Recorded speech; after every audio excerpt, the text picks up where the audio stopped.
to imagine all life as you know it stopping instantaneously and every molecule in your body exploding at the speed of light. Total Protonic Reversal. Protonic Reversal. Protonic Reversal with your host, Conan Neutron. Broadcasting from a secret underground lair in Milwaukee, Wisconsin. A gigantic middle finger to everything that is rotten about music, rock and roll, and corporate power. The thing is, though, if you don't laugh, you're going to go on a killing spree with sharpened nails. Conan. Confidence of a hero or a fool. I wasn't exactly certain which.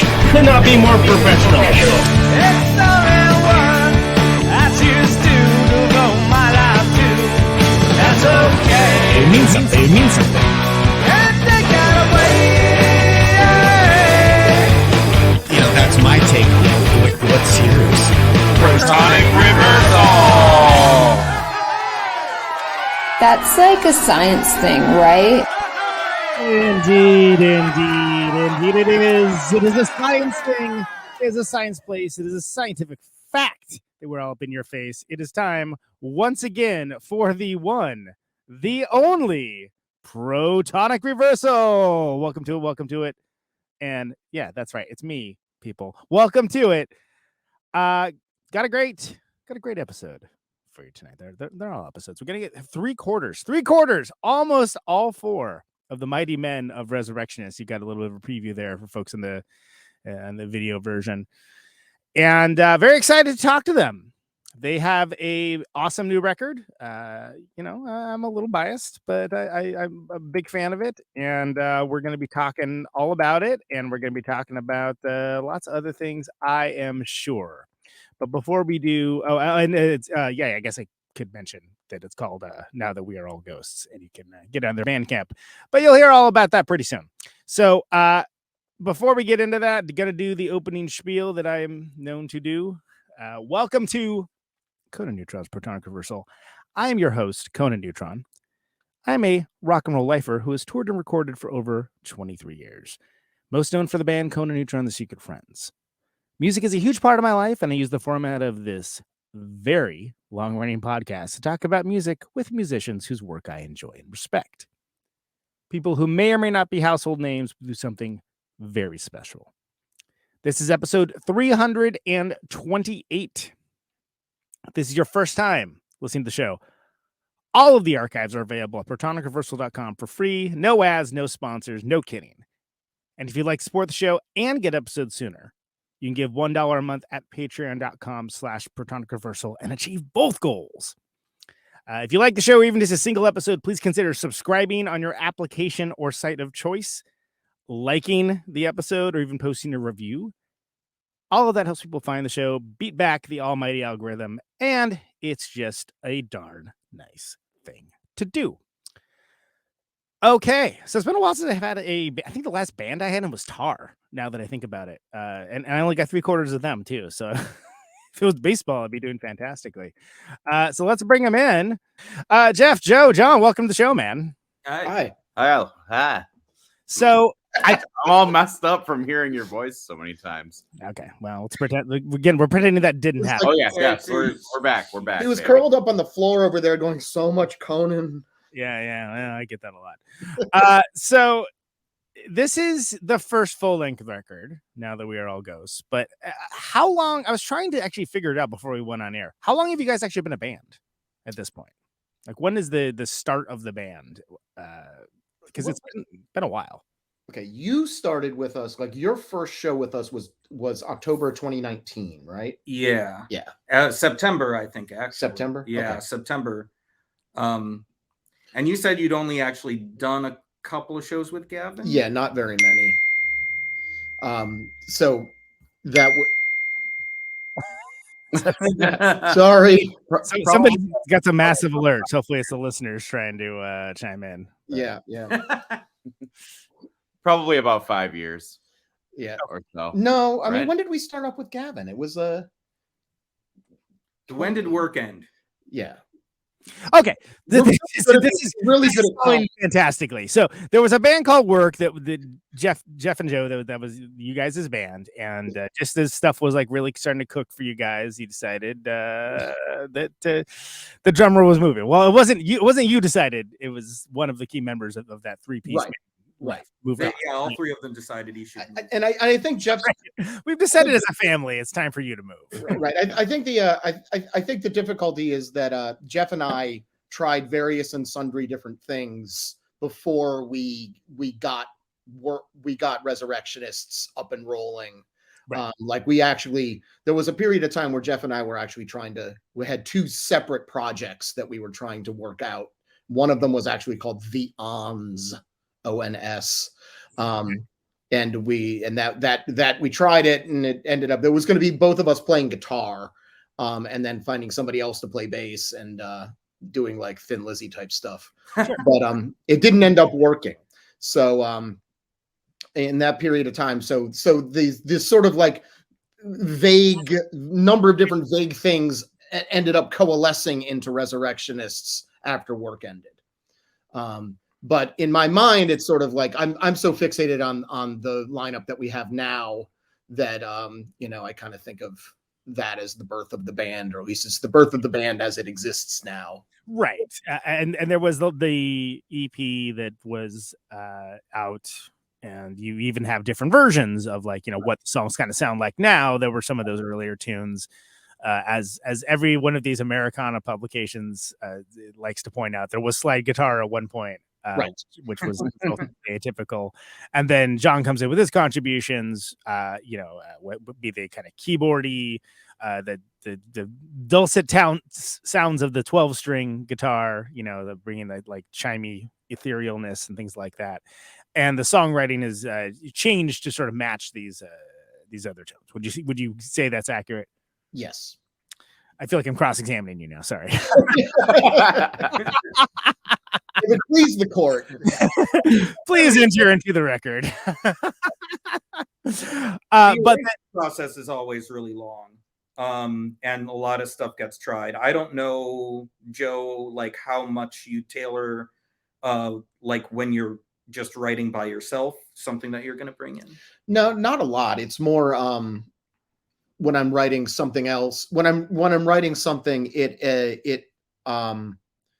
there are certain things where it'll be like, oh, this is good for Resurrectionists, and so I'll bring that in. I think we're actually doing more. I mean, the songs that ended up on this album that we're just putting out.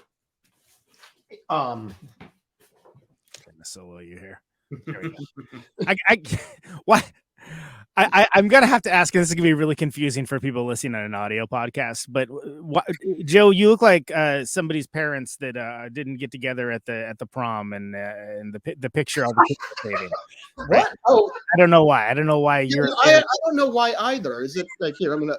It's ultimately it's. Yeah, do you have any Vaseline on the camera? I don't know what's happening. I don't know. I honestly don't know. It's not the camera. I just. Okay. Yeah, I'm confused. So what I will do is I will actually do a share of the record. I have some stake in doing so, so people can see what it looks like. It's a one with the clock, folks. This is the record cover. This is the ubiquitous clock of Resurrectionists. Yes, record frame. Yes. The cover stars in 4 of the videos. The long suffering grandfather clock. Right. So that's what the record cover looks like. We'll get more into that later. In fact, we can go through song by song on it. I think that it's also notable that and I do want to do that, but I want to talk out to John. I want to talk about specifically what you thought to bring into the band, because you're the sort of like the utility player, I'd almost say. Like you're doing the kind of like the cool weird stuff here and there. The utility player. Yeah.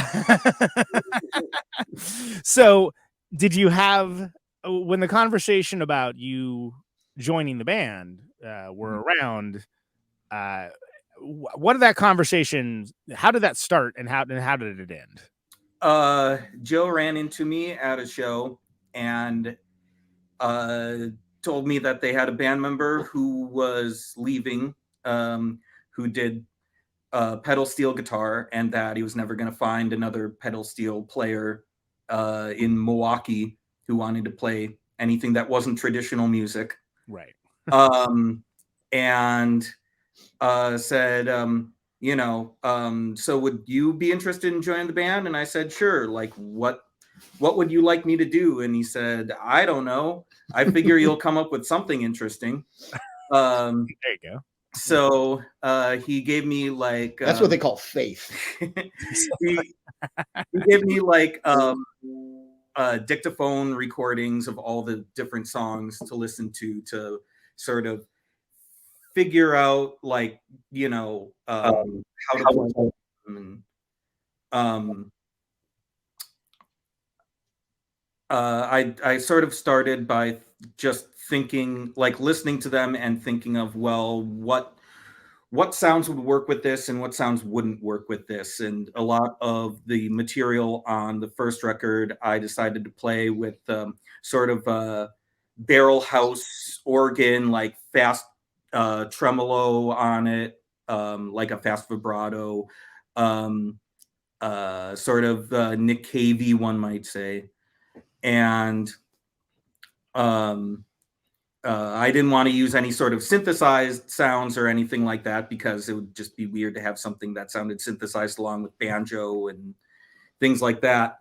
The 12-string guitar I've always really liked just in a general sense, and it seemed like a good excuse to use it. And then with Mellotron, again, it's a keyboard, but it also has a very organic sound to it because it's all based on tapes of the different instruments.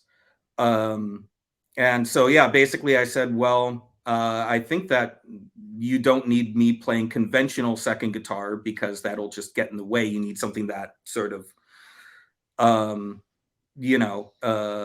flies above the rest of the band and can do atmosphere and little counter melodies and things. And so I said, I think organ would be really good. And he said, oh, so you know how to play keyboards too? And I said, well, I guess we'll find out.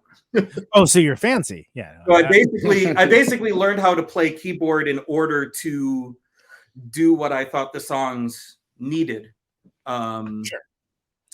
And yeah, it's just sort of gone along from there. And as time has gone on, the genre of the band has become more nebulous. And so that's it's great for selling records. People love nebulous stuff. Oh, yeah. Well, yeah. They love it when they don't know what something is. Yeah. It's great. How long do you Even have? better is when you don't know what it is. Oh, yeah, that's even better. Yeah. Oh, you're inarticulate about it too? Fantastic. So I think as far as John's parts go, I think it all boils down to he likes to get new toys, and this band is a great great use of like seeing what all of these new toys can do. Yeah, it's hilarious when we're writing new songs. It's like Josh, Jeff, and I are like in like intense negotiations about the arrangements. Mm-hmm. You know, it's like you've got to bring UN mediators in sometimes. And John's like over in his corner doing science, and like, he's like, don't look at it yet. Yeah, trying to figure out it's not ready yet. They called me mad at the university. Well, but then there's certain things like Mellotron, for instance, you don't hear a lot of that in bands. That's not, and when you do, it's like, oh, maybe it's in like a studio record, but you certainly wouldn't try to pull it off even in a simulation live because it's a big old pain in the butt, Mm-hmm. So it's definitely has a different kind of unique flavor than I think. I think the pedal steel is easy for folks to latch onto because if you've ever heard, say, country music, you're familiar with what that instrument is, even if you don't know what that instrument is. Right. The interesting thing about that, though, is like that era of the band, I was really excited about having this sort of, unique thing in the band, but it kind of made it so that every song was about the pedal steel. Right. Yeah. That's the novelty in every song. Yeah. Whereas now we have multiple novelties. Yes, exactly. Sometimes we have 3-4 novelties in the same song. It's novelty rock, some might say. So, Jeff, as far as coming from work and it being the tight classic 3-piece, almost minimalistic of treble this end, bass this end, kind of setup, and then having all this stuff to articulate. You're a pretty active player. Like you're you're very melodic in your bass lines, and there's only so many. As far as the spectrum of sound goes, there's only so many spaces for everything. Have you had to adjust your playing at all with whatever it is John's up to? No, I think that John does a really good job of working around whatever I'm doing, which I appreciate. Oh, thank you. It's usually trying to wrangle the rhythm section together with whatever Joe's crazy ideas are, and then if John can just like fluff up the top end a bit, I mean, we all benefit.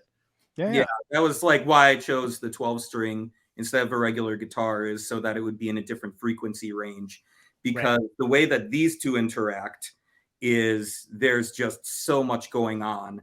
Like another conventional guitar part would just muddy everything up. Yeah, it would be more, and where sometimes they say less is more and sometimes more is more. That would be more is more. Like I kind of think of what I'm doing, even if I'm playing a clean 12-string, I think of it as having the same function as a keyboard part would. Right, it's because it occupies that same territory, even though and with the 12-string you almost have that natural chorus that comes from the similar intonations with the wider spectrum. So it works. I've been especially enjoying with what John does. I've been especially enjoying the like things that are sort of like interjections. Thinking of like the guitar part in Hobnobbing, the second song on the record, where there's it's these slashes that are coming in. It's like he'll find like the little moment where like us busy bastards aren't doing anything, and it'll just be like, God! Like, here it is, Jumps. So this is that's a good segue. Let's actually go through each of the songs on the record, and what we can do is everybody can kind of chime in, and we'll go round robin and take turns. I guess if there's three of you, then each of you get 3 chances to go first. So I didn't think about that, but it works out well. And then, you can talk about your individual contributions, the overall song, Joe, like lyrics, vocal ideas, where the title came from, just any anecdotes of any kind, things along those lines that would make sense. So let me go ahead and throw it up so everyone can kind of get prepared for what order they're in.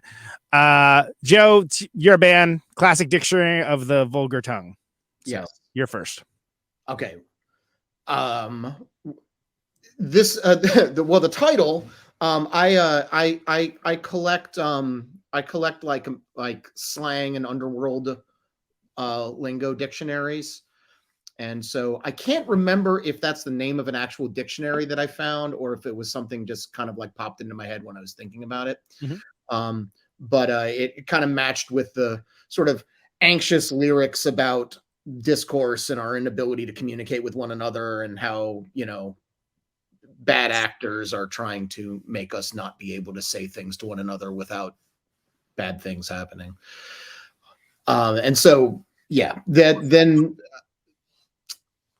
sort of the lyric ideas and the title.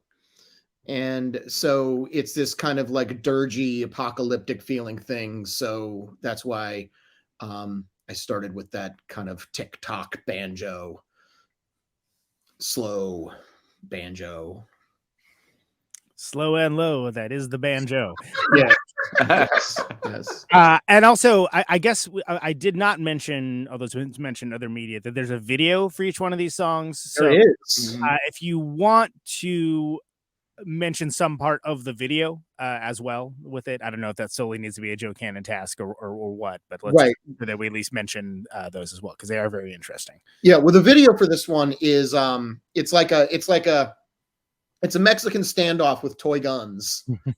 And then somebody shows up and disrupts the standoff with a real gun. It's I kind of liked the way that the video's idea kind of matches, kind of evokes the song's idea, where it's this sort of like, you know, the main part of this is like this deadly serious game being played with toy guns. Right. Yeah. That's a fun one. That's a fun one. That's available now. People can look on your local internet. It is. Yes, that one has been released. We have premieres of the videos, of all the videos coming up over the next couple of weeks. And we have 3 up now, right? Yeah, there's three that are currently out. And at the time of this show, yes. And if people are listening later, there's probably more. Right. April 6th. There's 3 up. Jeff, Classic Dictionary. What are any thoughts on that? This one, I particularly like the really kind of strange chord progression in the chorus.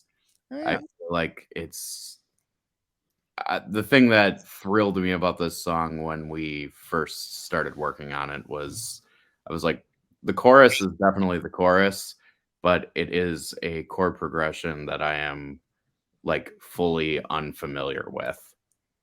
And I was like, let's make it heavy and big and confident in how bizarre and kind of chromatic it is. And I like playing the creaky bass parts too. Creaky? That's the term? Yes. This was one of those interesting ones where like when I play banjo in a song, I have a tendency to like having it where the banjo is prominent when things are quiet. Then sort of vanishes into the rest of the band when things get loud. And so the whole thing was built around this weird banjo chord progression that I'm playing, but you basically can't hear it. All you hear is the other instruments. Yeah, it sort of falls into the background almost. Yeah. It's there, but the dynamics have to die down a little bit to actually hear it, even though it's going the whole time. It's addition and subtraction, so to speak, right? Cool. John, any thoughts that we the last guy always kind of gets screwed by this is definitely a song that kept getting louder and heavier and stronger. Probably started out a bit more atmospheric, and just even the quieter parts kind of became a bit more strident as we went along. And I don't remember if there's certainly an early song that we were working on when I brought in the Mellotron, and I was very excited to do the sort of classic Mellotron sounds, which are on this. You have the big Court of the Crimson King sound, and then you have the Strawberry Fields flutes. So out of the Mellotron songs, this is the most Mellotronious. Strawberry flutes forever, some might say. And then I would have to kick their ass. But it's that's a good one. I know. Oh, how do you know, Conan, that there was some thoughts towards sequencing on this? Yes. This one being first. Yeah, that wasn't the way it was planned. No, we had 3 different contenders for first song on the record.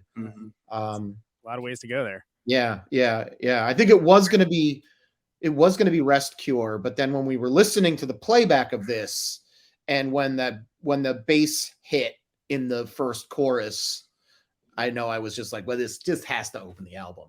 Yeah. And I mean, it sets the tone for the rest of the album, I think, in a good way. And it's and with always at the first song, you're kind of setting a tone anyway, whether you intend to or not. That's why it says to the listener, you, like us, have no fucking idea what's going on here. Yeah, exactly. Oh boy, here it comes. Oh boy, here it comes. Some might say, yeah. Cool. Jeff, let's have you start off this next one, which is Hobnobbing with High Value Targets. This one, I feel like this one kind of took a long time for me to wrap my brain around as far as what I was playing to what Joe brought in on guitar. until I stumbled upon the like kind of weird bass part that I do during the verses, the boo do do do do do do boo do do do do do do. And for some reason that just worked. And as soon as I think I kind of played that, everyone was like, okay, I think we've got a situation here. And I had fun recording this one. That's real. I think in the third chorus, there's like at least 2 or 3 basses going on. Different tracks. Different tracks. Yeah. Going over myself with different parts and just kind of making it more obnoxious and strange. But yeah, this one's fun. It's one of the ones that I have the most fun playing live. It's a bouncy one. Yeah. John, thoughts on Hobnobbing? Yeah, bouncy, but in a real weird way, because it's not an altered time signature, but it's got a very strange rhythm to it. Yeah. I heard the term active rock once. I don't know what it means, but I'm just going to call it active rock. Okay. That doesn't mean something terrible, but yeah. Active Legion, active rock.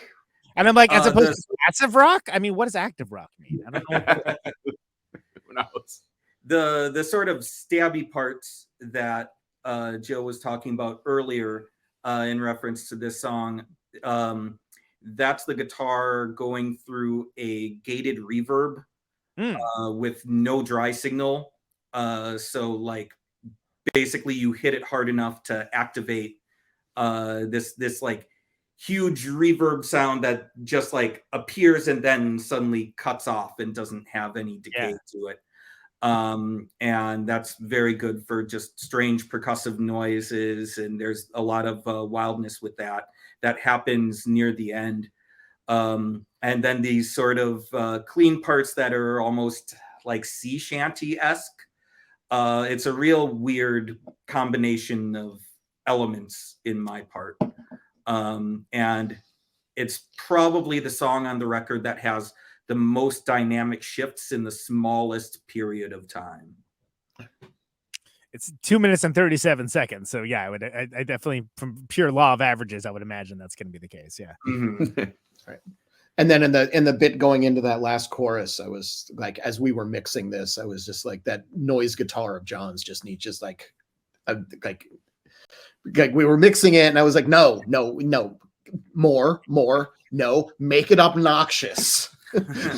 as all the Americana fans are like, oh, exactly. Oh, terrible. Yeah, it added additional distortion to it. It ended up sounding like an Angel Olsen vocal track. Oh wow. All right, yeah, sure, why not? Yeah, why not? Joe, any other thoughts here with Hobnobbing? No, I think we're good. Nothing with the lyrics or anything. The lyrics are. See, I don't know what the. I don't. Good. Oh yeah, except for the other part you haven't talked about. Yeah. Well, the lyrics are. I don't know how to explain the lyrics. You don't have to explain it. Yeah, I don't know how to explain those. How about the video for this guy? The video is by our very good friend Wendy Norton, and it's an animated video, and there's a ghost in a graveyard singing the song to you, and it's one of my favorite videos that we had made, and it has not been debuted yet. It will be, I think, on something Milwaukee record. No, Milwaukee Records. Shepherd Express. Shepherd Express, yeah. Oh wow, yeah, maybe not if you keep making that mistake. They each have a video. I just forgot which. I'm not saying anything about where anything's premiering, what's happening. We're gonna mess it up. We keep Jeff in the dark. Yeah, exactly. It's probably better that way, right? Can't mess it up if you don't know anything about it. That's right. He's never even met us before. He can't remember the name. Who are you? Anyway, so I truly don't remember the names of the songs like 90% of the time. Joe puts a set list in front of me, and I'm like, "How does this one go? Yeah. How does this one go? Yeah. Which one is this?" Right. When we were in work, that's why this is like my worst nightmare. Like, I'm just gonna show you the song order, and you guys talk about it. Yeah. I'm like, oh god. It was to the point that when we were playing together in work, I would give him set lists, and I would just take a random word from each song and replace it with like balls or something. Yeah. That's good. Because I'm like, he doesn't know what any of this stuff is anyway. So might not have a laugh with it. Exactly. Yeah. Keep him guessing. Okay, so Joe, it's back around to you now. So Ghost this time is the next one up. Ghost this time is our doo-wop number. It is it's a song that starts quiet and ends loud. Ooh, we've never done that before. And it's the lyrics are it's like a lament for a lost love that becomes bigger and wider and more about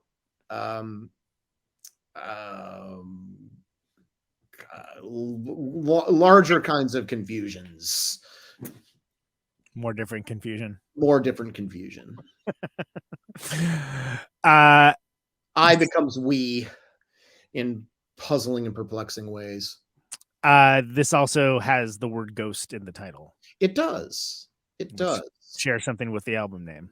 It does. Yeah, there's the ghostness of all of this. I mean, first of all, I've been obsessed with ghosts and the idea of ghosts for a very long time. Both in the sense of like, specters, but also in the specters, but then also in like the way that the word, there's a specter haunting Europe kind of a thing, this sort of like, the spirit of the time. And in this album, the ghost, like the reason why we ended up calling it Now That We Are All Ghosts is sort of having passed through both the Trump era and the pandemic. It's like, we're already in the afterlife now that we are all ghosts. Well, and it was a better sounding title than the other one. Yeah, it was. Just linguistically. Right. Something has to be practical here. One would imagine, yes. Jeff? Yeah, you stole my thunder. I had this whole like thing. Yeah, never mind. It was all very... okay, never mind. It was all very intentional. It was. It's all intentional. What was the original title? Do you remember? I think I was going to call it The Ghost This Time. Yeah. And then we didn't want to name the song name the album after one of the songs. So we found like a lyric snippet instead. Yeah. This one I immediately latched onto. I feel like the what I play on bass in this song is very much in the wheelhouse of what I was doing in an old band I was in, the New Red Moons. Oh. I did stuff like that all the time, like the doo-woppy kind of quasi melodic, but mostly just kind of, old-fashioned kind of bass part. And I felt comfortable with this one from the beginning, and I think the more we worked on it, the better it got. And I don't know, I like this one. I know. I mean, I don't know if it reads. Does it read like a doo-wop song anymore? I keep calling it our doo-wop number. I keep calling it our doo-wop number because it literally came from me, like looking up doo-wop, like common doo-wop chord progressions and playing around with them. The beginning of the song is very David Lynchy. Okay. And the thing that I really liked about it is the fact that the build in that song is so gradual.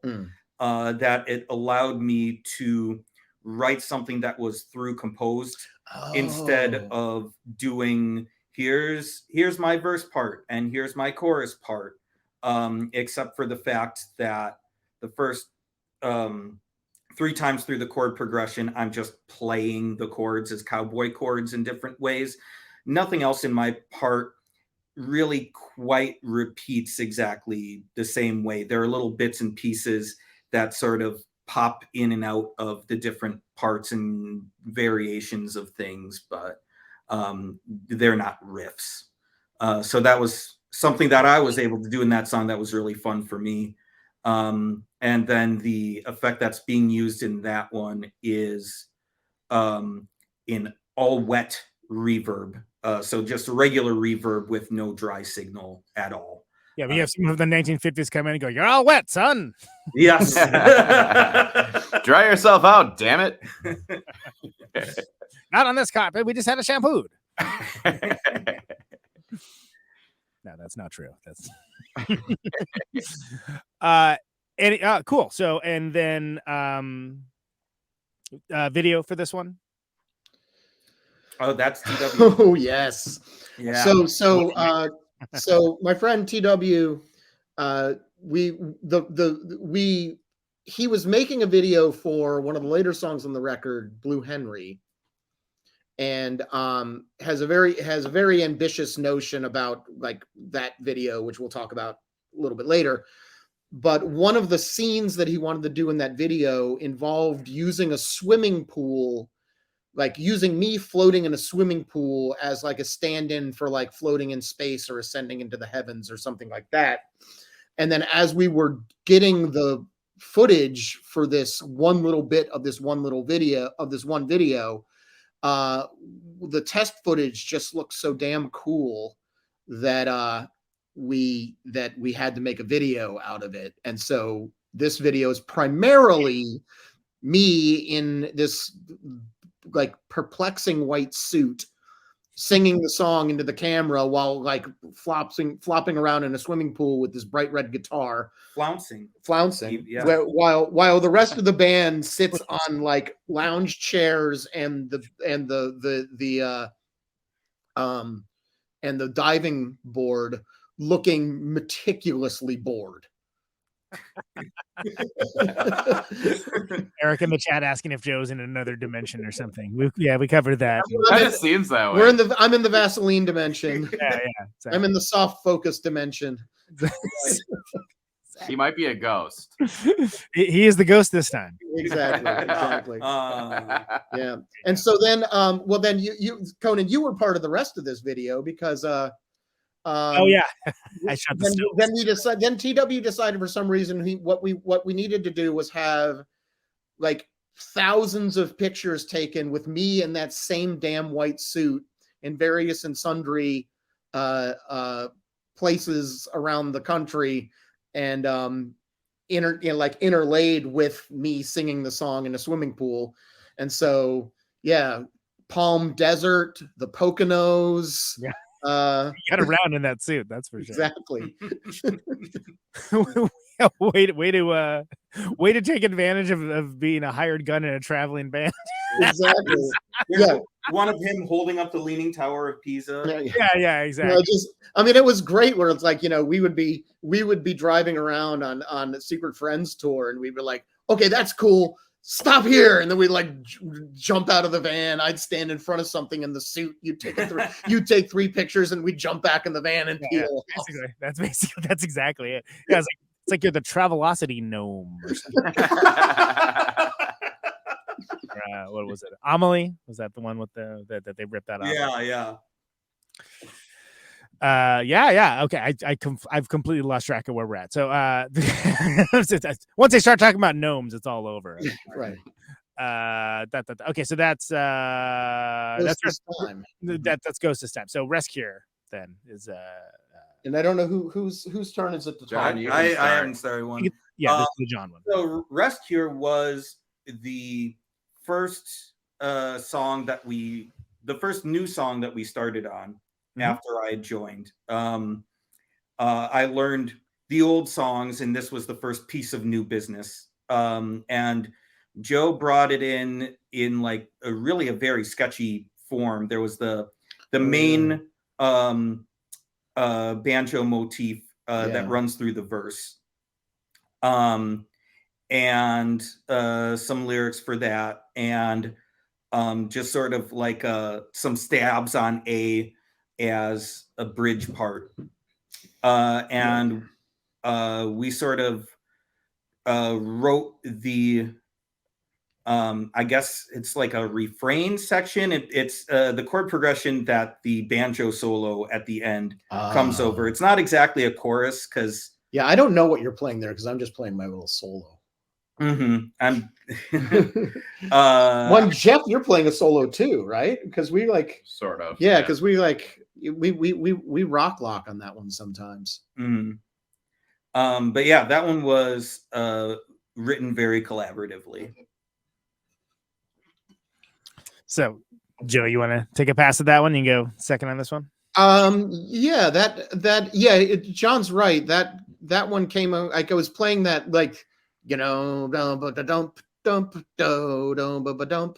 It was like that's kind of where it came from, and for a little while that was kind of all there was, and it brought that in. I mean, and it's interesting that this is sort of like inaugurated a new way of working on music for us, where like the first tranche of songs was basically stuff that I brought into the band, kind of sort of fully formed.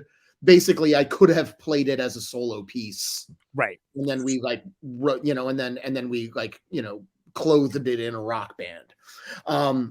Whereas this was one where it was like the thing I brought in was by no means anywhere close to a finished song, and then we worked it up together. It was workshopped as a team. Yeah. Yeah, and then this was also the first of the songs with deep references to the weird German literature I was reading at the time. Thomas Mann, The Magic Mountain, The Rest Cure.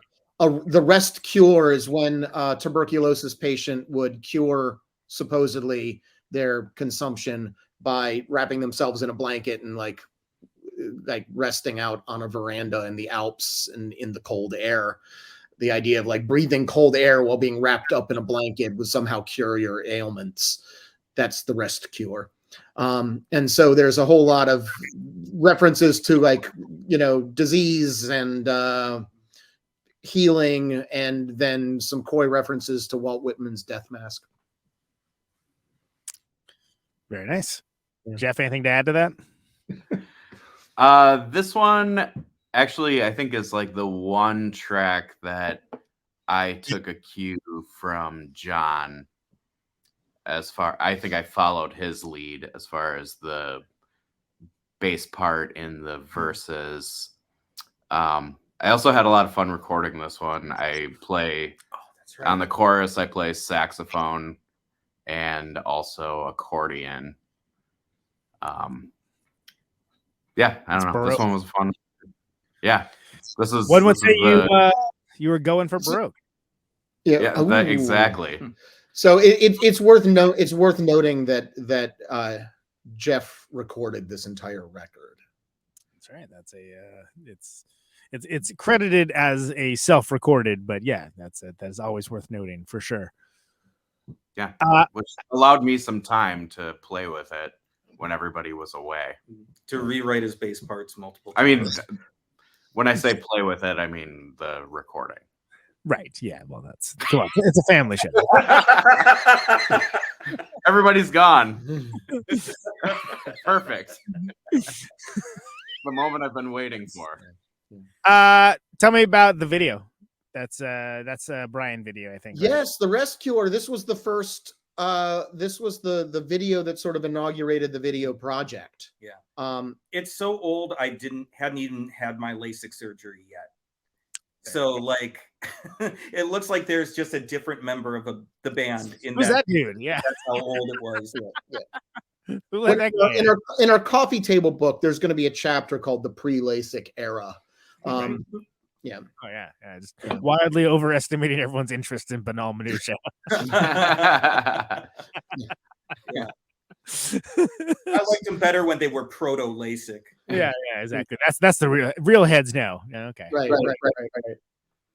Yeah. So and that one's already out there and in the world. It is out. It was yes, debuted very recently, and that is and this is the video that impelled me to buy the clock that became the star of some other videos and also the cover star of the record. Yeah. There's a lot of because clock rock energy in this album. Yeah, exactly. Clock rock, yes. It has cameos in other songs, but it's really the star of the show in this particular video. Get Clock. But yeah, so the idea of this video was I had this, I don't know, I've had this idea for a video rattling around in my head for a long time, and we got it, and we actually brought it to ground. So the band is walking through a forest and sees a grandfather clock in a clearing in the forest, and notes with alarm that the clock is 2 minutes to midnight, even though it's bright as day out. So it's 2 minutes to midnight. We run off, get our surgical gear, do surgery on the clock, do battlefield surgery on the clock, and victoriously make it 3 minutes to midnight. Which has some, I would say, Cronenberg-esque organs. Yeah. That was all. Like anytime we ask Brian to do a video for us, he like rubs his hands together and runs off to American Science and Surplus. Oh yeah. It's the independent video maker's friend. I know that very well. Like, let's see, what's my budget? All right, let's see what I can grab. Exactly.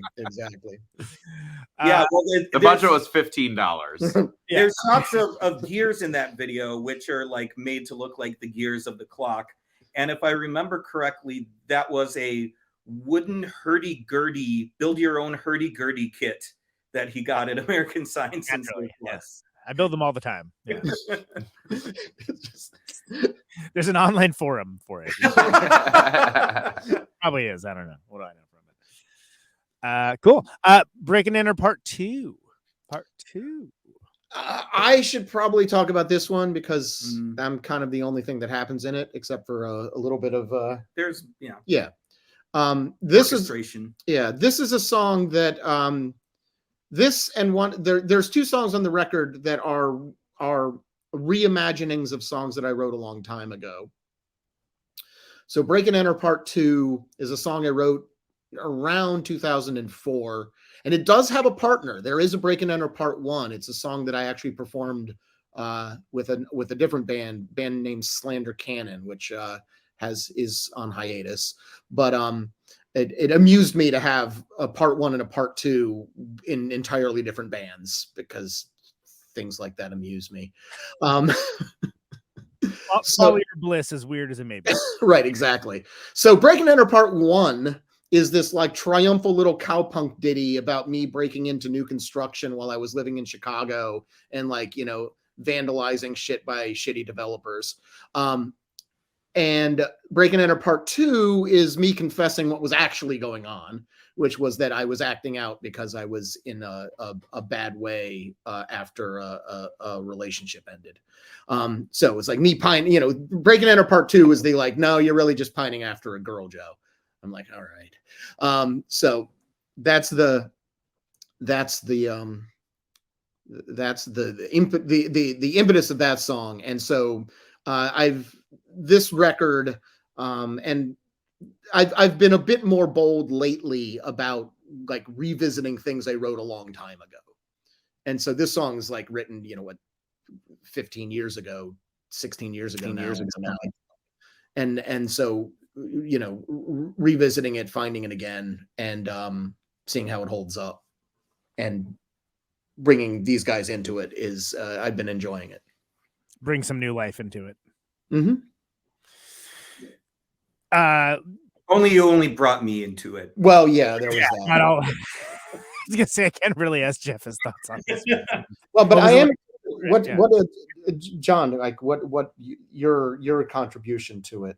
Yeah, I really originally kind of wanted to. One thing we didn't mention is that in this middle part of like sort of reforming the band, there was a brief period where we thought that it would be me and also a cello player. Oh yeah, named Ben, who's really talented.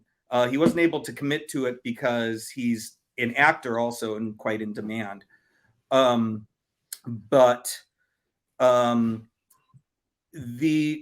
Originally I had wanted to have like actual string players playing the string part, and it would just be a string part that we wrote and arranged for them to play. And partly because we were recording this in early 2021, it ended up being several layers of mellotron. But I enjoyed, sort of like working on the multiple layers as an orchestral piece of arrangement. I think 2021 was dubbed the year of the Mellotron, if I'm not mistaken. Oh yeah, well, that's what I remember. We should have released it then. The year of the Mellotron. Yeah, Jeff, I know I was poking fun, but do you have any thoughts on this one and the being the guy who the recordist? I don't know what do you want to call your position for engineering, but this one I thought was kind of interesting in the recording process. I feel like this one we kind of put a lot of mics around the room. And I think it ended up with a pretty roomy sound. Mm-hmm. Yeah. And it just like experimenting with like different mic placements.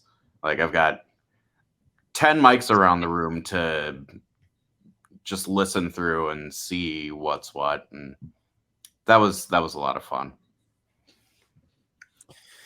Yeah, I had to amuse myself somehow. I'm not playing anything on it, so sure. Yeah.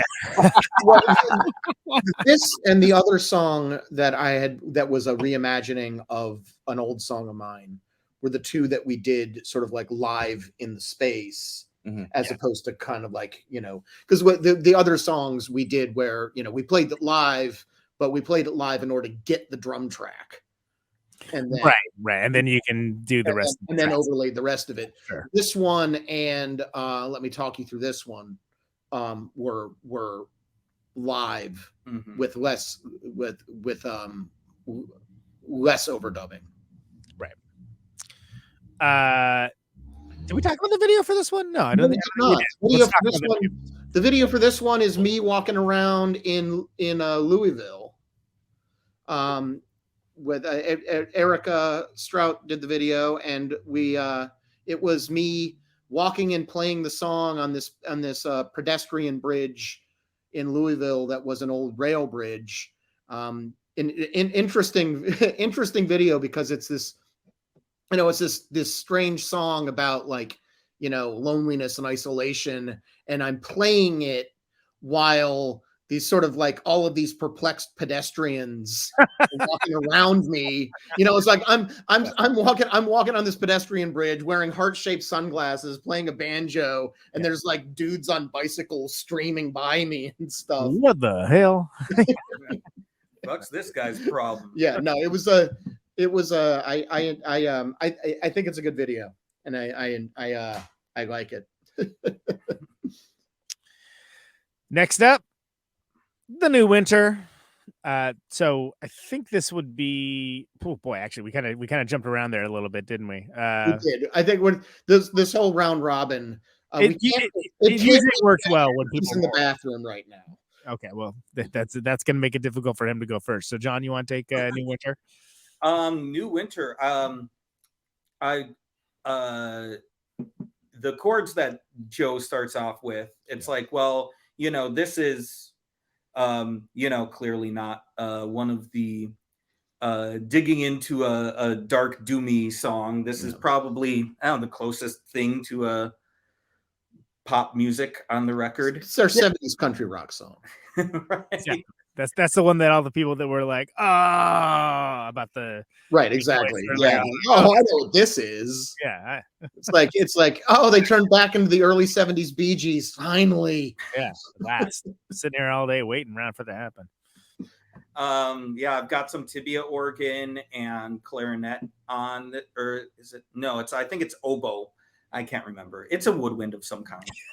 You'll be hearing from the oboe lobby if you don't get your facts straight. Yeah, exactly. Not a sound that you commonly hear on a rock record. The double reed radicals are gonna be after us. It's gonna be on your ass. Yeah.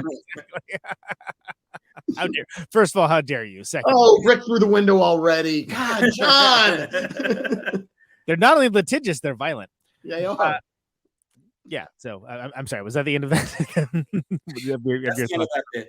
Okay. I don't play anything like all that impressive on this one. I'm just kind of trucking along with, where the song is going. This is, it seemed like that was the best approach, to sort of hold back and just let it sort of bounce along without getting too clever. Jeff, thoughts think- on New Winter? For me, this one, I think the bass part is probably a result of like being a Beatles freak for years and years and years. Like I feel like the boo doo doo doo doo doo doo is pretty McCartney-esque. Yeah, Like drive my car type of she said kind of bass part. And I always kind of wanted to throw something like that in when the chance, present or the opportunity presented itself. Yeah.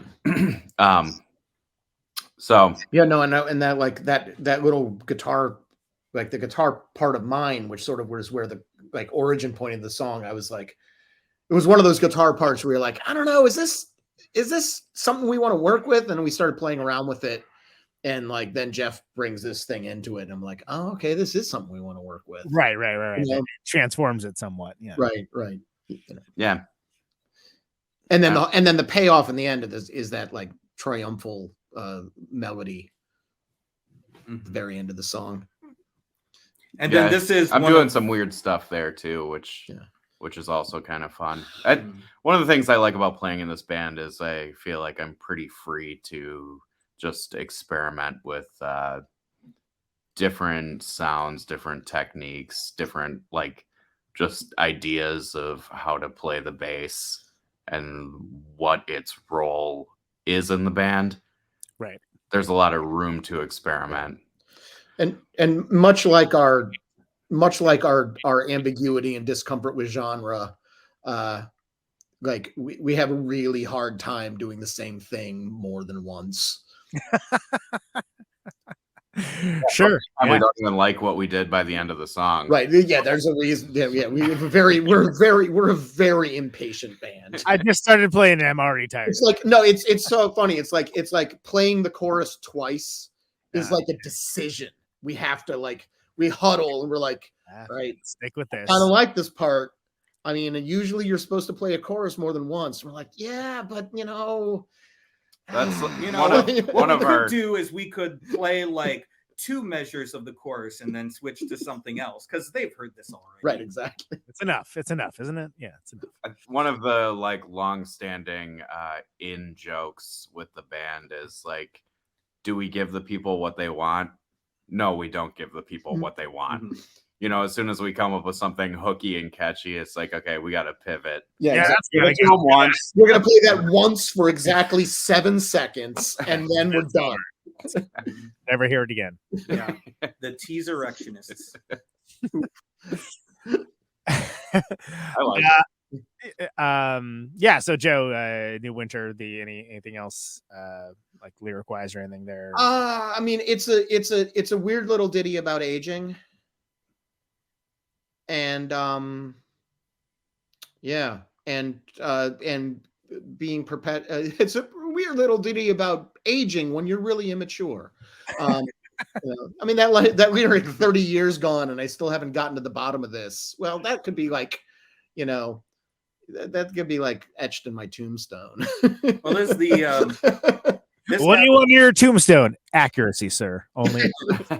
This has the like poster child lyric of one of the weird things that happened with the record, which was all these things that ended up sounding like we wrote them about COVID, but that actually weren't. Right. Oh yeah. Earlier. Yeah. Like literally, there's a line in the song that goes, "Put the city on lockdown, put it on quarantine." Yeah. And I wrote those lyrics in like middle of 2019 because I was reading Death in Venice, and Death in Venice is about a cholera outbreak and they try to shut the city down. But then like you pair it with the rest of the lyrics. It's like, put the city on lockdown, put it on quarantine because he's sweating, he's stumbling, he's shaking, and he can hardly see. Well, that guy in that last bit is me. And then I haven't gotten to the bottom of this. It's this sort of like smashing together these ideas in those books I was reading with like some lived experience. And yeah.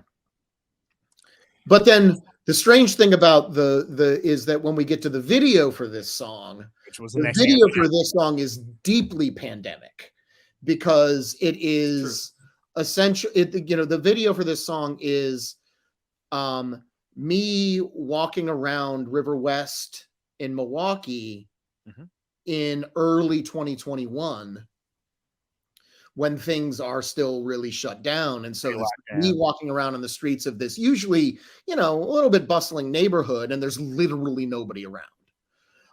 And so, it's this sort of strange kind of like feeling of isolation and sort of like the cityscape, pandemic cityscape. And then we, in a strange moment for us of uplift. I know the uplift is usually relentless. Yes. But in this case, the song ends with some actual uplift. And we carry the clock up Reservoir Hill, and we all have a beer together. We crack some beers and just like some good old boys. And Josh's winning smile just kind of like makes the very end of that video. Right, yeah. He's our bon vivant. Yes, yeah. Everyone plays their role. Exactly. Okay, cool. So then next up we got Blue Henry. Blue Henry. Yeah, and I think John. I think it's. Did you? Okay, yeah. I can't even remember who. I don't know. Yeah, I'm all. Blue Henry. I'm not even drinking, and I'm like, I can't even remember. I don't know if it matters anymore. I just want to make sure everyone gets a turn. Blue Henry was a great opportunity to do something that like is very slow and very dark, and just sort of oozes, and you can just really kind of dig into it.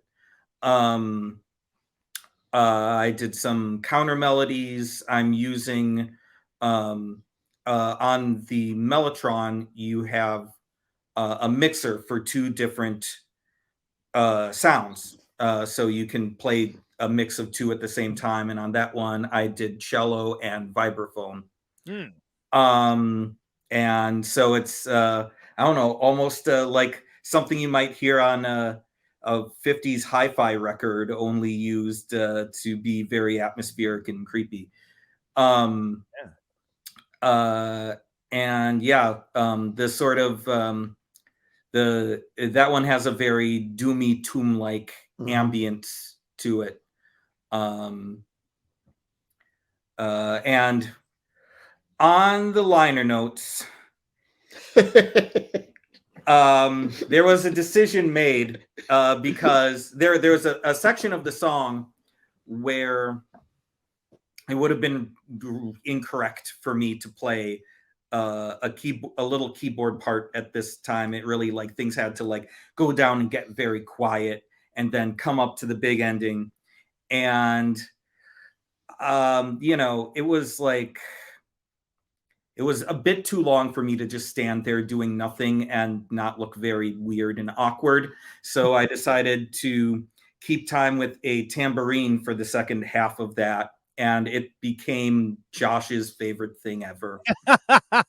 I'd be careful of those pieces, right? Yeah. He's just wildly insistent about how cool it was that I played tambourine also. And so as a joke, we decided to put tambourine first in my credits on the album. I see. Okay. Which have now just been copy pasted on like all of these different websites without them being aware that it's a joke.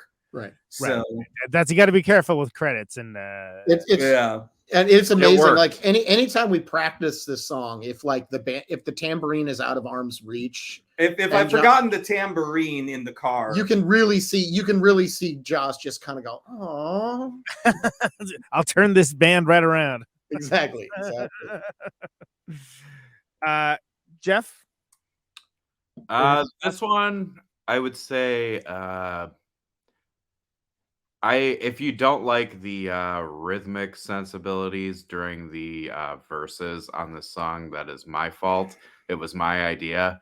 I thought the original boom, boom, boom, just over and over again was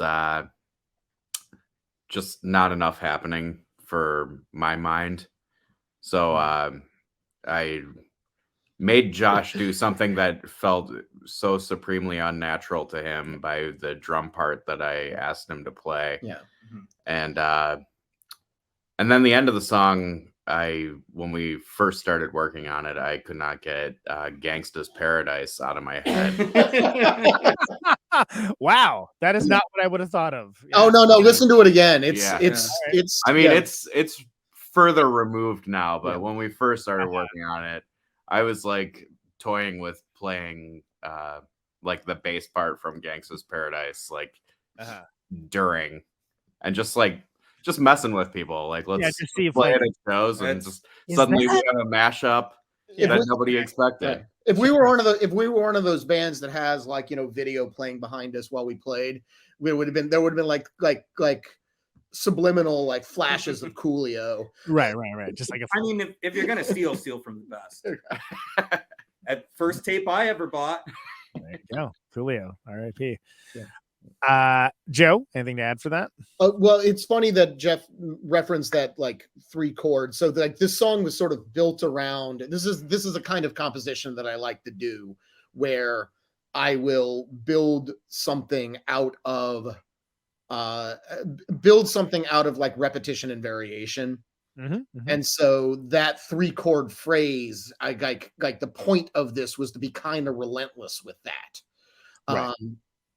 And then like have the variations be really subtle, like, you know, like at one later on in the song, I like change 1 chord and it's a big deal. That, you know, so that's sort of the something different happened. Amazing. Right. You know, it's just like, yeah. And the video. The video for this one is wildly ambitious. It's a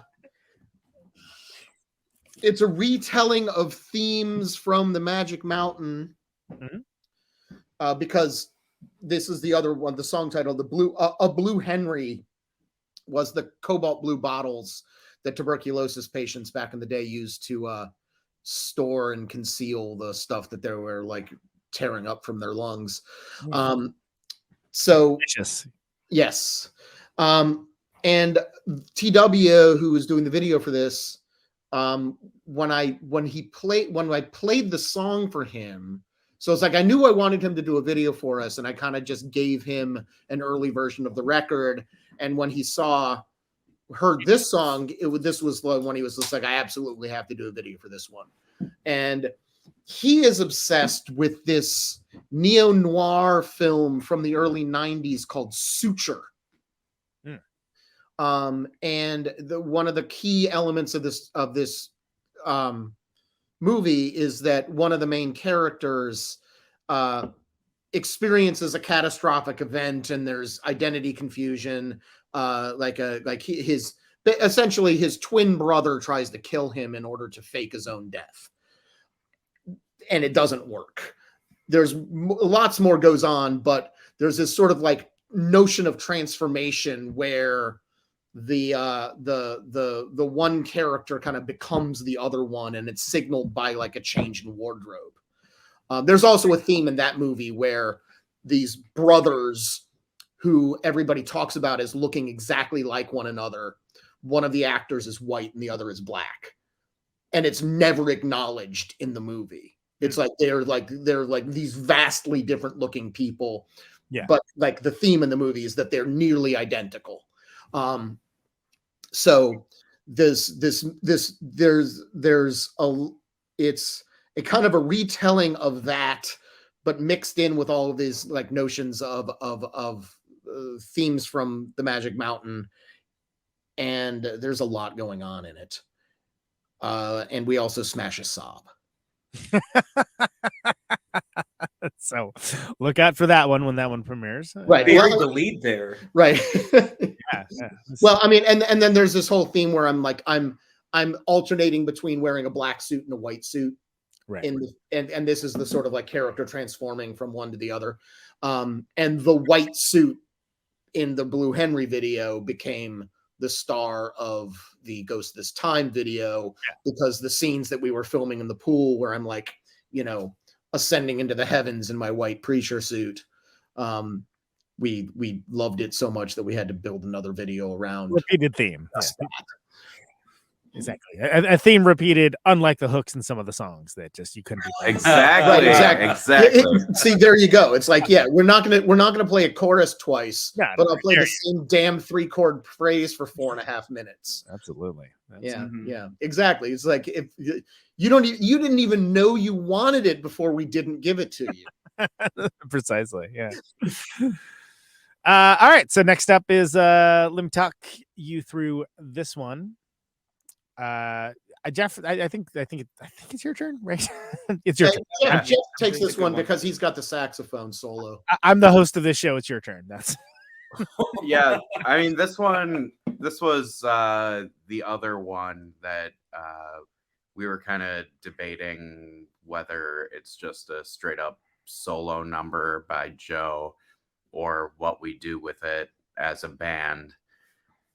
And I think we kind of settled on like a pretty happy medium. This one was recorded like live in the room, except for I ended up overdubbing the saxophone, because the saxophone that I got when I was in 4th grade, and it is wildly out of tune. So there was a little bit of help in post getting it a little closer to being in tune. Yeah, it's jazz, man. Yeah, it would have been real jazzy. But yeah, I really like this one.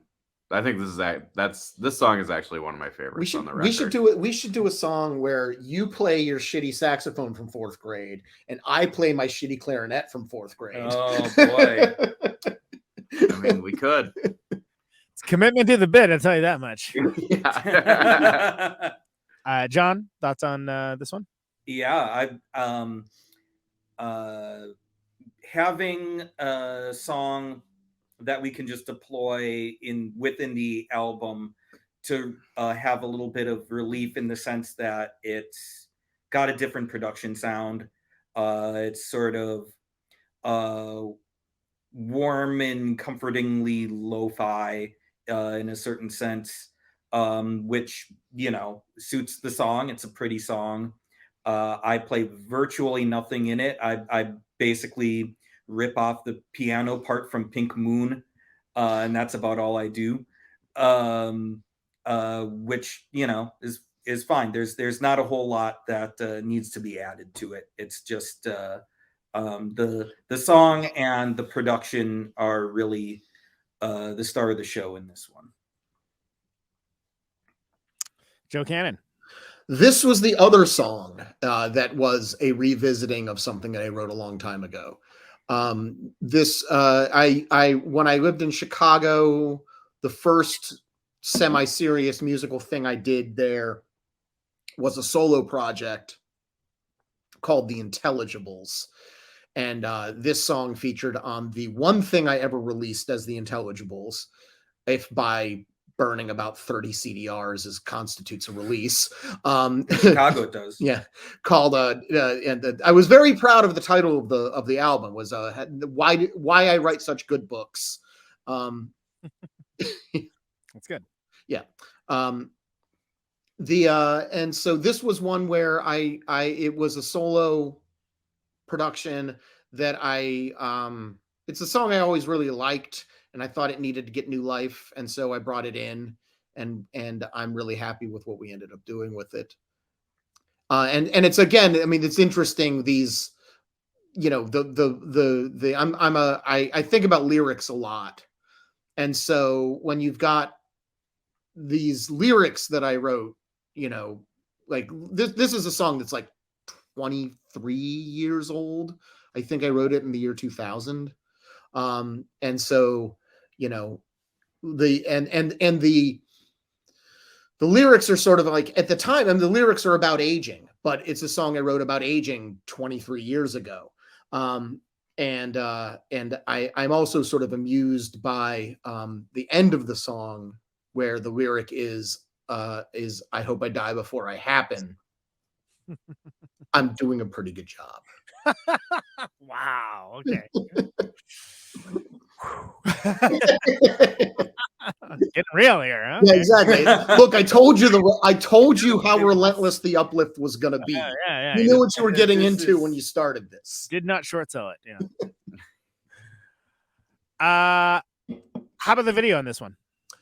Oh, my great friend and massively talented animator Eric Arsenault did the video for this one.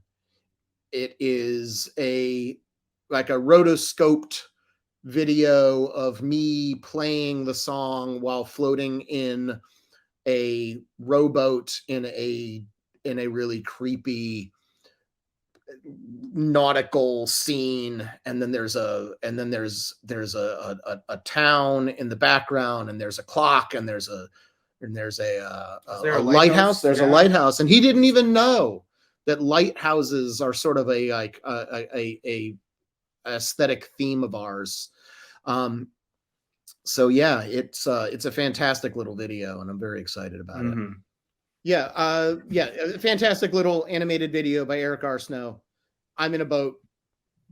There's a lighthouse. There's a creepy town scene, and then at the end, I get raised into heaven, and the guitar drops out of my hand into the water. I love that little scene. It's very sort exciting. of rotoscoped, and the rest of the video is animated. It's a very cool looking video. And that was one where it's like almost all of these videos, there was like an editing process where we were talking through it and going back and forth, and I kind of knew what the video looked like before it was given to me. Sure. This was the one where it just like showed up fully formed on my doorstep, and was like, oh my gosh, I got a gift this morning. Yeah, very excited about it. And had you, I know you said that you hadn't mentioned to him about the lighthouse. He knew that the clock was a motif. No, he didn't know either. No, I wouldn't talk about any of it. They're both in the video. Yeah, so it's like there's this long-standing thing with us and lighthouses, or me and lighthouses. They just it's in some of the visual imagery. Right. And it's just something, like the band just humors me on this. So it's like, okay, Joe likes clocks and he likes lighthouses, and we're okay with Joe, so we'll let him do it. We're okay with it. We let him do it. Folks. Exactly. I'll allow it. Keeps him busy. It beats working. Keeps me off the streets. Cool. So anything else to add on that one? And let me talk you through this one. Again, pretty good amount of information for a 2-minute and 18-second song. So I think you're probably all right. Which brings us to the album closer. It does. And what do you have to say about the video of this song? It's a long one. There's a lot of music. More importantly, what do you guys have to say about this song? There's even some stuff in it that isn't music. Yeah, exactly. John, why don't you kick it off with Hotel with Pool? This I think was I know I said that Rescue was the first one. It might have actually been this one, but we kind of started working on them both at the same time.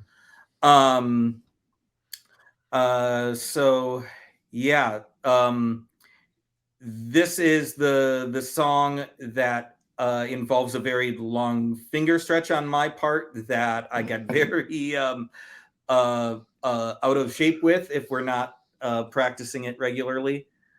And it ends with me doing soloing on a 12-string guitar, which they said couldn't be done. I saw one thing that said they said it couldn't be done. I remember hearing an interview with the guys from Chicago Music Exchange, and they were like talking about 12-string guitars and instrument. And they said you can't really do bends with it or anything. Right. Well, fuck them, because that's devil, you say. at the end of that song. In the immortal words of Jerry Reed, we're going to do what they say can't be done. Exactly.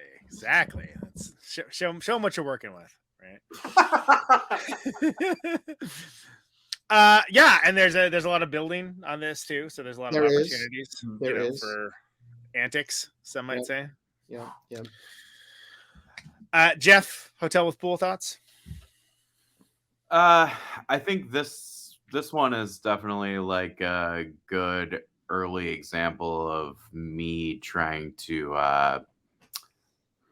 come up with something that I don't think a bass player in their right mind would play. Like I'm almost playing like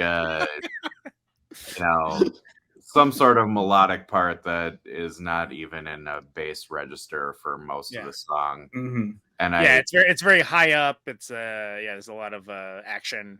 Yeah, and I don't really fulfill my role as bass player until the like refrains come, basically.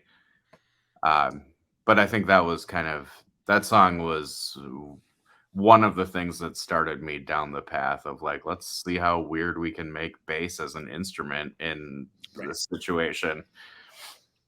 And it's what keeps me coming to practice, Sure. We want to practice once a week, and it's like, I got to do something to amuse myself. Are you gonna make it weird? I'm gonna make it weird. Yeah, it's getting weird and having beer. Yeah, exactly. Follow your bliss, as I said earlier. Exactly. Joe, thoughts on Hotel with Pool? I really like this one. This was another one where it's a very quiet motif that we're very careful with, and then turns into like an insane apocalypse at the end. That is, I really enjoy that. I'm not even going to try to get into the lyrics of this one. Are they? What about the old? No, they're not. No, they're not. What about the title? What about? Because the parens are part of the title, which, by the way, digital distributors do not care for. They don't. No, I know. They're like, no, it isn't. That is not part of your title. But I think this is the favorite song title I have ever come up with, and I've come up with some good ones, as you know. Yeah, it's a bold statement. All right. Yeah, no, it's justify your position. Go on record. It's hard to even. This is one of those ones where I'm like, the conceptual and the lyrical ideas and how they pair with that title. I don't even know how to explain it. There's a lot going on in it's. There's a coy reference to Alvin and the Chipmunks.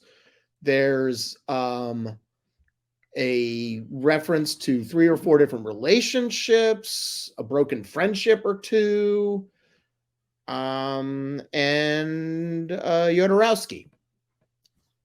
There you go. There you go, folks. It's all right there. It's all right there. It's right there in the text. Little bow. Yeah. And then I hit the distortion at the end, and when you do that to a banjo, it protests. It makes a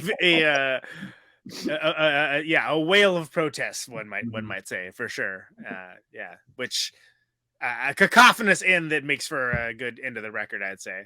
Right. And a good friend of ours made the video for us. Yeah. Sounds handsome. Guy. Handsome and dashing too. Yeah. Sounds like a guy that should be given money freely. Yeah. Well, that video it's very colorful. It evokes images of an actual pool without ever being in a pool, and it does have a big hotel room vibes. Yeah, like as far as like the lobby anyway. And people seem to like it. I really enjoyed the effect of like the sped up and slowed down overlaid images of us performing the song That was difficult. Yeah. But worth it. It's it is time consuming on the editing side too, let me tell you. But the effect is really cool when it lands. And yeah, that one really freaked my mom out. Right. God, that's a great compliment. Huh? Mom got freaked out by it. It's like, Awesome way. I was like, don't worry about it, Mom. It's not for you anyway. Right. This is for people who are into cinema, Mom. So So Joe, are your bandmates the demons from Jacob's Ladder? Yes. So there you go. That's now that we're all ghosts, available now on your better band camps. Resurrectionistmke.bandcamp.com is a place you can go to buy that right now. And of course, you can get in all the things that do not give any money to the band, like all the other outlets, Spotify, YouTube, things along those lines. Out now on Seismic Wave Entertainment, folks. What is it, 31? You think I would know. Yeah, anything else on the record that we didn't touch on, that we didn't get into? You kind of, there was the Clock Rock comment. Or Clock Rock, yeah, Clock Rock. Yeah. I'm very happy. There he is. Yeah. Stop clock rocking me. Exactly. Here, it's the... See, it's really the fifth member of the band is that clock. It really is. It really is. We did such a number in that clock. It is not a clock anymore. It is a clock-shaped object now. It's more like a clock as a device, but not to tell time. Right. Especially throughout the various videos. It kind of seems like it start walking around and start talking if it shows up any more of them. It's made this interview and the drummer didn't. That's true. Yeah. No, but seriously, anything else with the record? I mean, you got a great Chris Williams layout from Plastic Flame on it. Yes, lovely. Vinyl CDs. We talked about all the videos. I guess we didn't actually mention the film fest, right? Oh, that's right. April 23rd at Cactus Club, Sunday, 3 p.m. It's an afternoon thing. It's a free event. We are going to be playing all of the videos back to back, and work by the people who made the videos for us. So it was 9 songs on the record. 6 different people made videos for us. So the record's about 35 minutes long.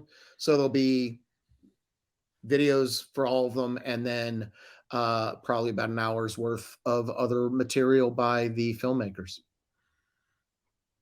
Exactly. And the funny thing is, I didn't realize when we were putting this all together, this is coinciding with the Milwaukee Film Fest.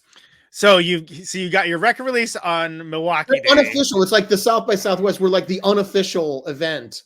Yeah. Oh, yeah, exactly. Yeah, and then you get the Milwaukee Film Fest. That's funny.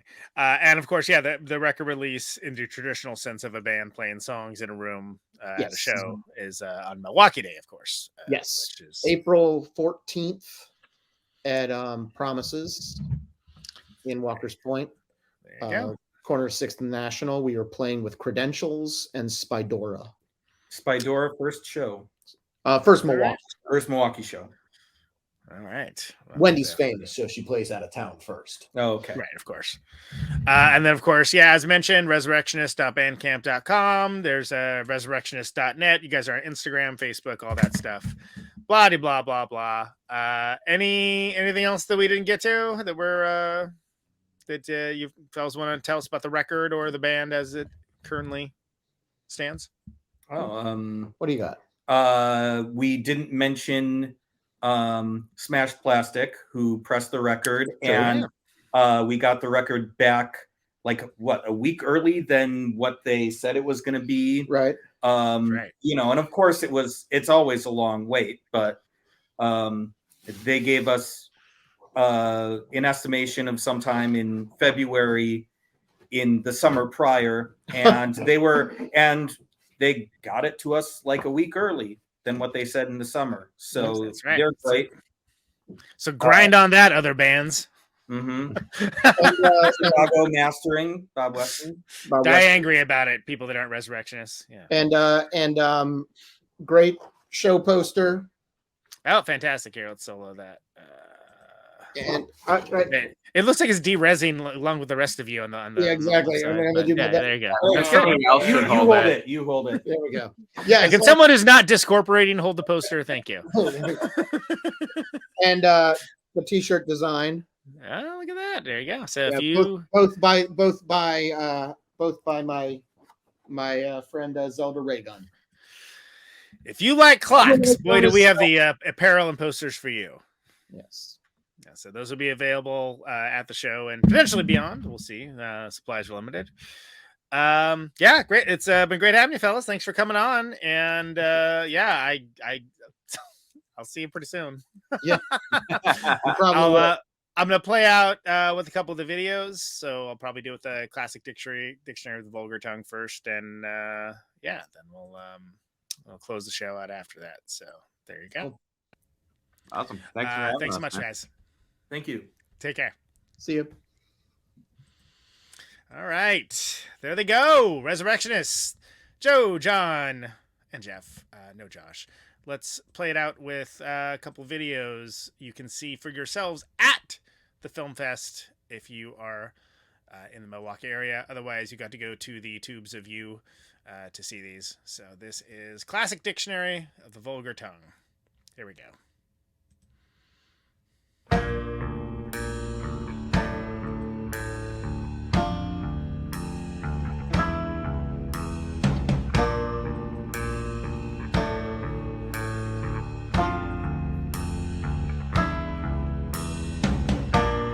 Classic dictionary of the vulgar tongue fell open and filled our lungs with the dust of affidavit.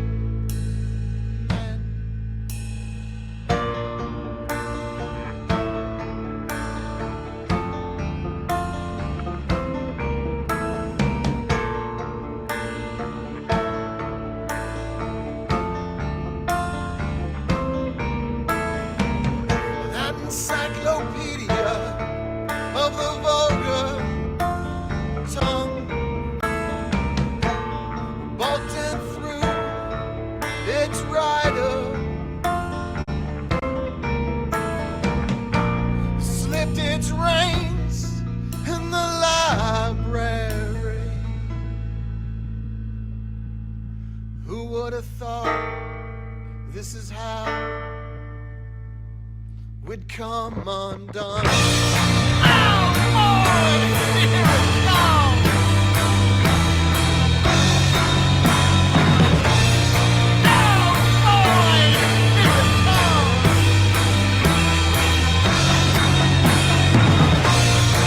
Oh, boy, here it comes. Oh, boy, here it comes.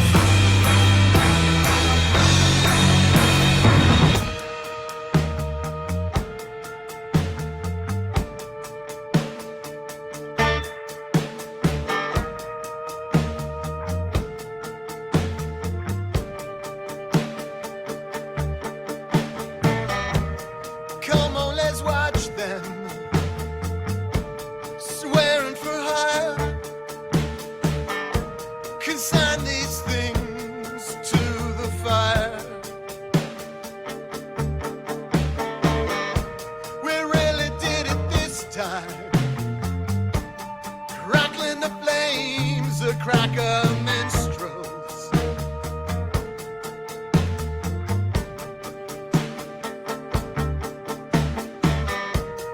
Back in our golden trenches,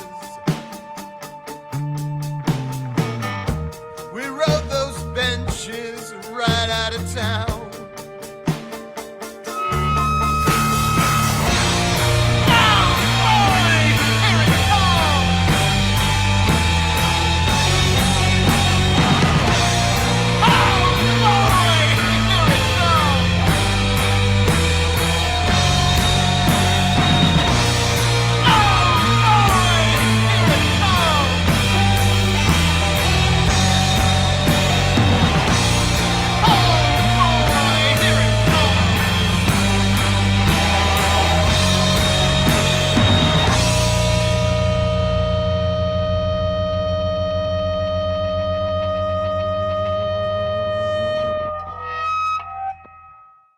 right, that was Classic Dictionary of the Vulgar Tongue.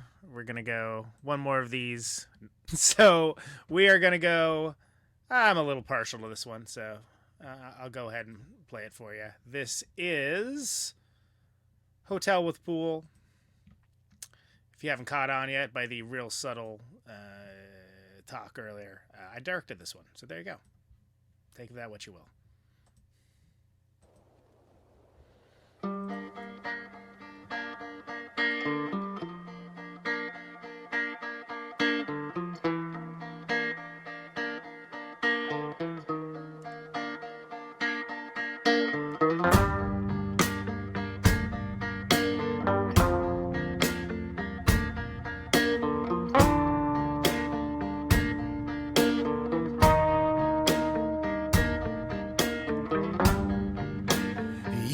Sick and die, and I will be alone by myself.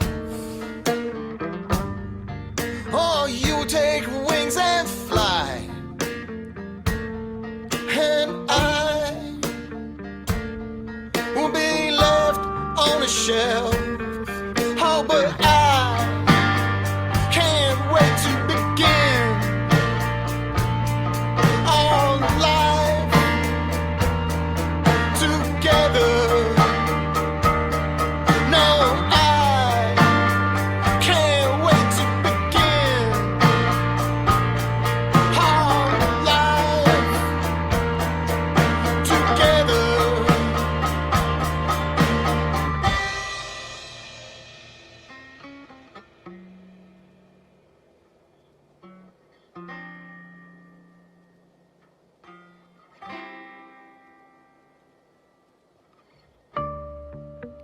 Mama, I'm an orphan, and this is important.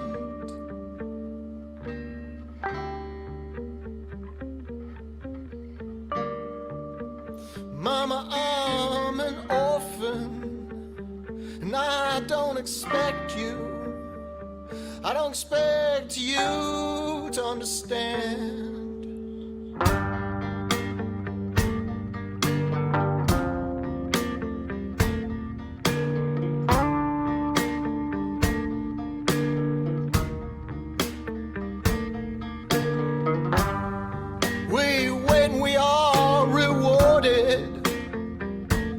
It's not fair,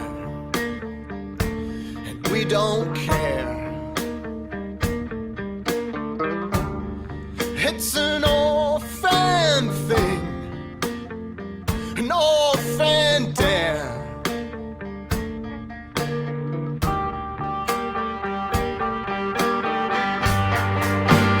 Font and fountain on the holy mountain.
hotel with pool. It's a good one, if I do say so myself.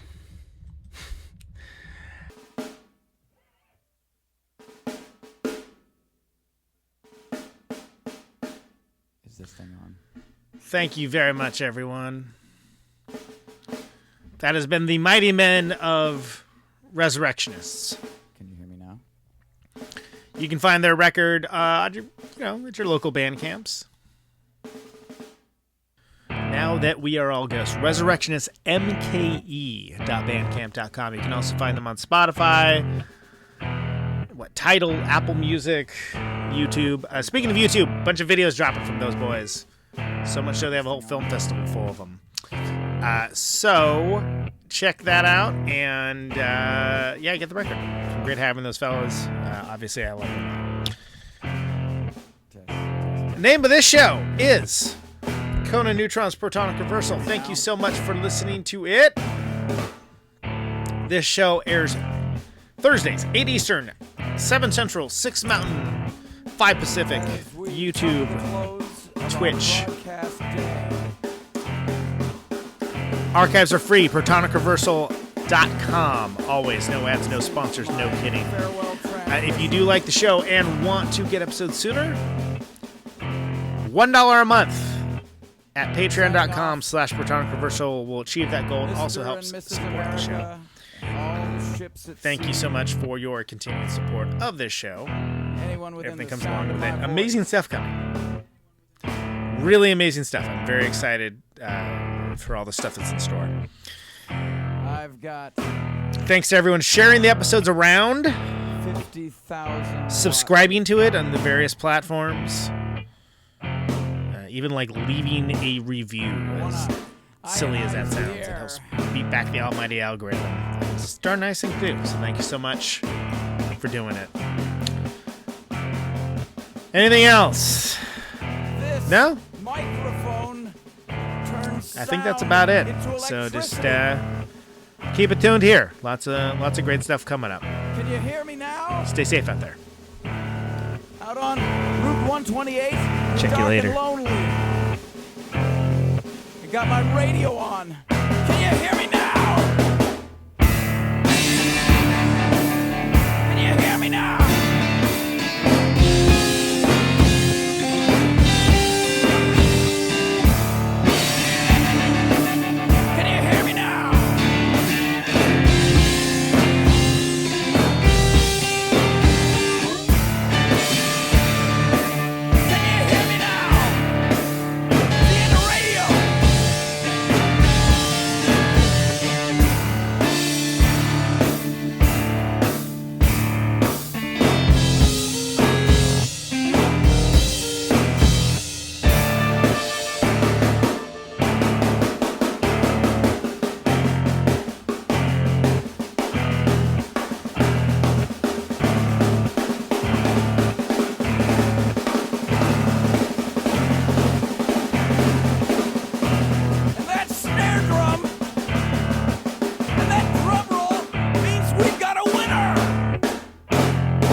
Welcome to my top 10.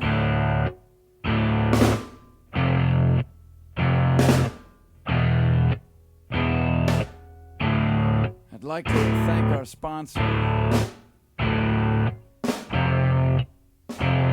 But we haven't got a sponsor. Not if you were the last man on Earth. She was prepared to prove it. This one goes out to a special girl.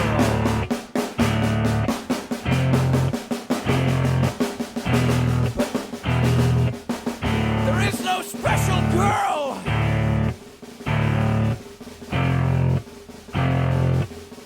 It's the end of radio.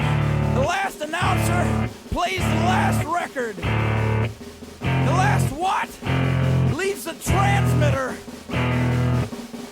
Circles the globe in search of a listener. Can you hear me now? Can you hear me now?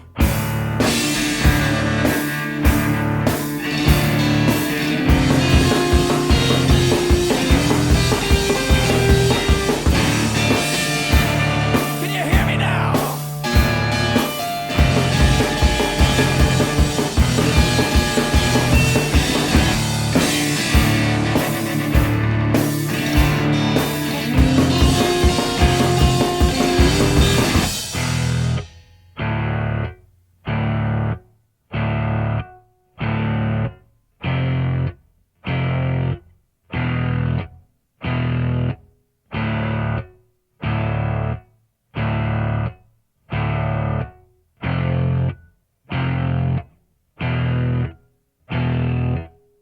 Is it really broadcasting if there's no one there to receive?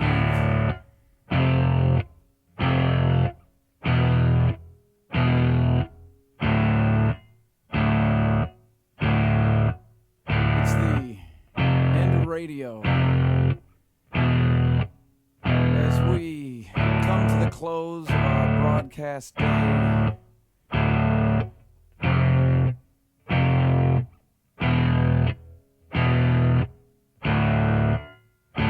got my radio on.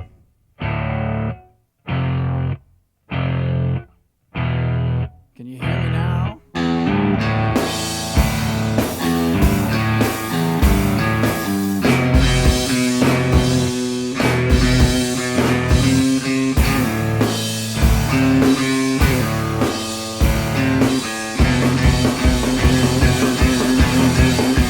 you hear me now? Can you hear me now?